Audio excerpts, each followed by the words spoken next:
Transformers, le commencement, donne à Optimus Prime une nouvelle histoire d'origine, changeant des morceaux de son histoire, ses relations clés et la façon dont il obtient ses pouvoirs. Bien le bonsoir, mesdames et messieurs. Nous sommes l'animation de la soirée.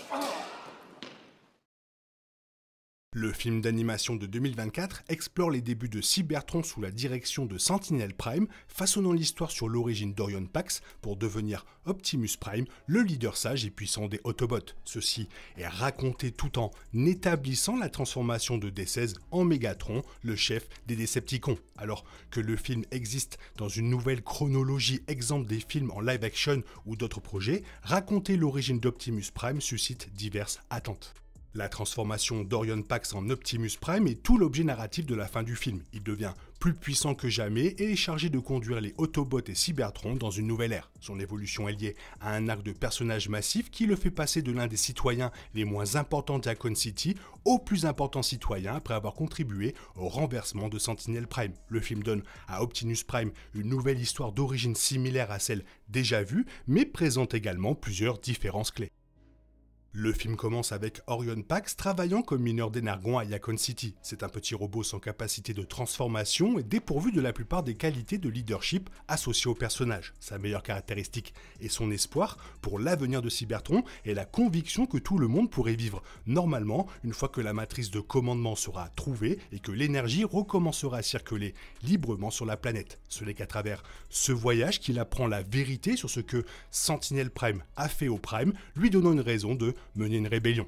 Après avoir obtenu les rouages de la transformation et exposé les plans diaboliques de Sentinel Prime, l'histoire d'origine d'Orion Pax prend une tournure surprenante lorsque D16 décide d'arrêter de le sauver. Orion tombe au centre de Cybertron vers ce qui semble être une mort certaine. Cependant, il est secouru par Primus, le créateur des Transformers. Orion est accueilli par les esprits des Primes et Primus lui parle par l'intermédiaire d'Alpha Trion qui explique qu'il a été choisi pour perpétuer l'héritage Prime.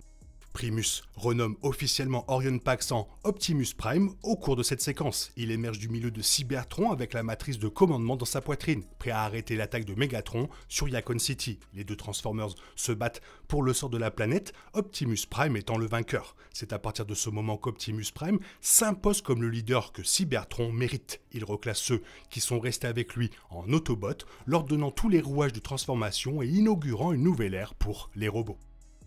Même si le film se concentre sur l'histoire d'origine d'Optimus Prime, cela donne également à Megatron une place importante dans le récit. En effet, le film fait d'Orion Pax et de D16 des amis, mettant leur relation au centre de la querelle. Tandis qu'Orion demande justice pour ce que Sentinel Prime a fait, D16 se sent trahi et veut se venger. Cela les laisse avec des points de vue contradictoires sur la manière de procéder et divise ce qui était autrefois une solide amitié. Ils sont fermement établis en tant qu'ennemis au moment où la scène post-générique arrive, ajoutant un contexte clé à la querelle de longue date entre Optimus Prime et Megatron.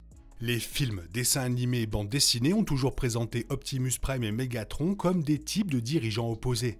Prime mène par l'espoir et l'optimisme, tandis que Megatron est alimenté par la colère et le désir de tout conquérir. Ce film rend cette division plus évidente en montrant comment les amis ne sont plus d'accord. Ils ont le même objectif, donner à Cybertron un nouvel avenir et un nouveau leader, mais ils y parviennent de manière très différente. Et le coût personnel du combat contre Megatron est désormais bien plus élevé pour Optimus Prime grâce à cette nouvelle histoire d'origine. Avec la nouvelle histoire d'origine présentée, quelques changements majeurs ont été apportés à l'histoire habituelle d'Optimus Prime. Le premier vient avec le rôle d'Alpha Trion. L'autobot Alpha Trion est celui qui donne à Orion son rouage de transformation. Un clin d'œil au fait que le vieux Prime est responsable de la construction et de la création d'Optimus Prime dans d'autres histoires. Cela ne se produit qu'après qu'Orion Pax soit tué en combattant Megatron dans la chronologie originale. Le combat contre Megatron mène toujours à la création d'Optimus, mais il ne meurt pas et c'est Primus qui le sauve. Un autre aspect clé de l'histoire d'origine d'Optimus Prime que le film change concerne sa relation avec Elita. Anciennement connue sous le nom d'Ariel, elle était la petite amie d'Orion dans la chronologie originale et est également décédée des suites de l'attaque du Decepticon. Alpha Trion l'a reconstruite aux côtés d'Orion, marquant sa transformation d'Ariel en Elita. Le film supprime l'histoire romantique d'Optimus Prime et d'Elita car elle est sa patronne dans les mines qui est souvent irritée par sa présence. Il est également à noter qu'Optimus Prime est en grande partie responsable de la défaite de Sentinel Prime dans le cadre de son histoire d'origine. Bien que Sentinel Prime soit généralement décrit comme le leader des Autobots avant Optimus Prime, ils n'ont généralement pas de connexion partagée comme celle-ci. Le règne de Sentinel Prime se termine souvent par le meurtre de Megatron, tout comme il a fait dans ce film. Mais même dans les chronologies où il est également un antagoniste, Optimus ne joue généralement pas de rôle dans la chute de Sentinel Prime comme c'est le cas ici.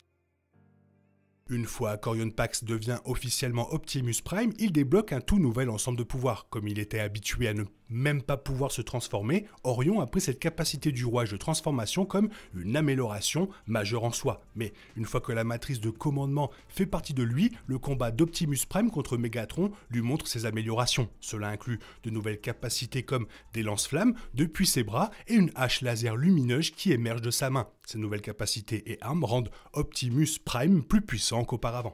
La version finale des formes d'Optimus Prime dans ce film est de loin l'itération la plus puissante de lui dans le film. La main avec la hache énergétique est un rappel direct du dessin animé original, faisant de cette hache une variante de l'arme présentée dans les films en live action. L'inclusion des lance-flammes n'est pas une nouveauté pour Optimus Prime, car il s'agit désormais d'un pouvoir qui lui est généralement associé. Et puisque la matrice de commandement possède elle-même un large éventail de pouvoirs, ce film ne fait qu'effleurer la surface des pouvoirs dont dispose désormais Optimus Prime.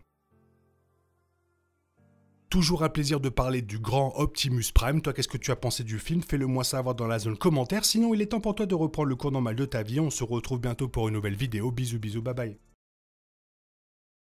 Il est impossible de compter sur les autres de nos jours. On est obligé de tout faire soi-même. Je me trompe? Rien de grave. J'avais tout prévu. Où va le monde? Je vous le demande.